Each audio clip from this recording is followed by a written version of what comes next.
If you are over 50 and struggling to find a flattering, easy to sew dress pattern, you're going to want to watch this. I've made four versions of this one pattern, and it is my go-to for fit, for comfort, and for confidence. Stay tuned as we walk through the four dresses that I made and why it will become your new go-to pattern. Okay, let's get started with the basics of the pattern. This is Pamela's pattern, the classic t-shirt dress. This dress is known for being versatile, figure flattering, and it's an easy sew. It has a simple silhouette with multiple neck variations, sleeve lengths that you can do, as well as the lengths that you want the dress to be done in. So I'm going to show you a few of the versions that I did for this dress. I also want you to know that I did a pattern review of this pattern, so I'm not going to go into all the details of the pattern, but just note that this Pamela's Patterns does an excellent job in providing detailed instructions. The dress is, again, an easy sew, so it can definitely be put together in the afternoon. And she also has a wonderful booklet of instructions. I'm calling it a booklet because it's the smaller pages and very detailed instructions for a beginning sewer to follow along and create this dress for themselves. So for me to qualify as a TNT pattern, the fit has to be the instructions have to be straightforward and non-complex, and the sizing has to be spot on, with maybe just a few tweaks here and there once it gets fitted. And I've had to make some tweaks because I think the first time I made this was years ago, and I was not so much a smaller size, but my parts were maybe a little more firmer. So even with some adjustments for my age and some, I will say, midlife spreading, this pattern still is a tried and true for me and works well. So let's get started with the first dress that I wanted to talk about. And the reason I wanted to talk about it is because I actually just I pulled it out my closet the other day and wore it to church and was like, oh my gosh, I forgot about this dress. And it still fits, so I was very happy about it. So I did this version in the black knit. So this is a ponte knit on the outside, and I did the, I believe this is a scuba. I'm going to check. Yeah, this is a scuba knit I did in the middle, so it gave it a nice a look, and I did the round neck. And this has the, I just really love how the dress it skims my body. It gives me that nice essence of a shape, and it just really feels good. Now, this version of the dress, I would say it was the fabric for me. I saw the fabric in the store and I was like, oh, this would make up nice for the t-shirt dress. And you can see this little thing right here because I just wanted to add a little faux pas when I was doing the lining. So it's in the back, but the lining, it's on the inside. No one can see it. But the driver for this version was actually, again, the fabric. Again, I did it in the 3/4 length sleeve. And this time I did the V-neck option for the dress. So it gave it a different look, but still, I knew that I could fit it. And actually, I tried it on before I did the video and the dress still fits. For dress number 3, this dress here she's just fly. I did this dress in purple, I think it's called it's not a ponte knit. I think it's a Kiana knit. And I actually did this dress, or this version of the dress, for girls' night out to go see the color purple. And actually I did it in, I think it comes down to my calves. And I put a slit on the side so that I can walk in it. And for this version, I did the high neck.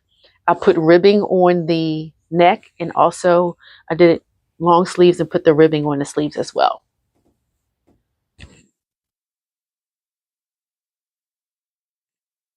So for this version of the dress, the driver again to me was the fabric. It was this burgundy floral print, perfect for the fall and winter because it was the burgundy color. I like a floral, and to be able to wear florals in the winter is always nice. Again, I did this in, I can't remember, but this one is more like a little more than 3/4 sleeve. And this time I did the squarish neck. Let me see.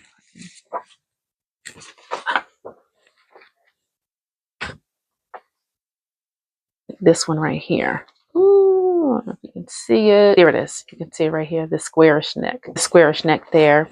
So I did the squarish neck, and yeah, it just came out really nice. Again, a quick sew, non-complicated. And I like the fabric so much that I actually made a coordinating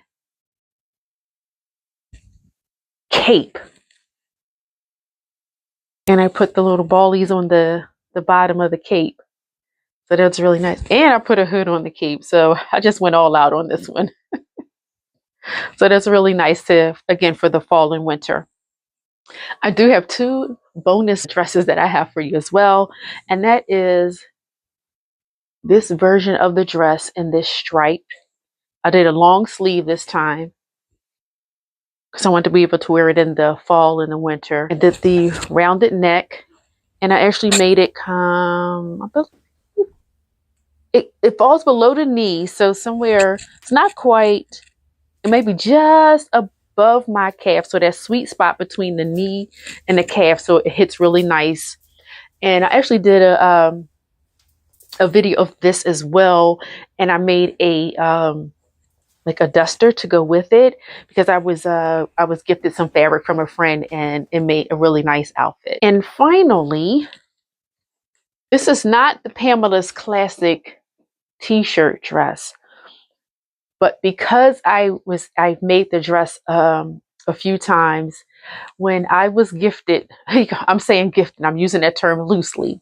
My aunt gave me a surprise bag of a dress that she did not complete. And I'm going to put the video right here for you. I think I call it like no instructions or something. But when I opened it up and pulled it out and thought it was a knit dress, I was able to use not only my experience in making the Pamela's classic t-shirt dress to finish this dress without instructions, to have a successfully completed dress. My aunt gave me this dress unfinished and it's burgundy rib knit. So I had to make do with the sleeves, which was a short sleeve. It's a longer length, and I was able to put the slits on the side here. So, and I actually have a video good. Again, I will put that link that here for you to see as well. But making this dress a few times gave me the confidence to be able to complete a dress that I did not have instructions for, that and was still able to turn out really nicely. And there you have it. I would say these are 5 of the dresses that I shared with you that I was able to make using one pattern, this classic t-shirt pattern by Pamela's Patterns. I did make a couple of other ones. I know I gave one away. But I may have a picture of me in it. If I do, I will attach that as on the video as well. But it's amazing what you can do with one pattern once you get that fit right. And even though this is a pattern for knits, changing the type of knit that I use can change the look of the pattern. And that's what makes it versatile. Along again with this pattern, the neckline gives you that, and the sleeve length and the length that you want of the dress gives you that versatility as well. I hope you enjoyed the video and seeing my versions of this classic t-shirt dress. Let me know in the comments if you have a T&T pattern that you go to often when you need something to make and you know that it is going to fit every time out of the gate. Now, if I could just get one for pants, that would be wonderful. But until then, thank you for watching. Have a great day and happy sewing. But don't forget to like, share, and subscribe to the channel. You do not want to miss the next shenanigans going on in Tremaine's sewing space.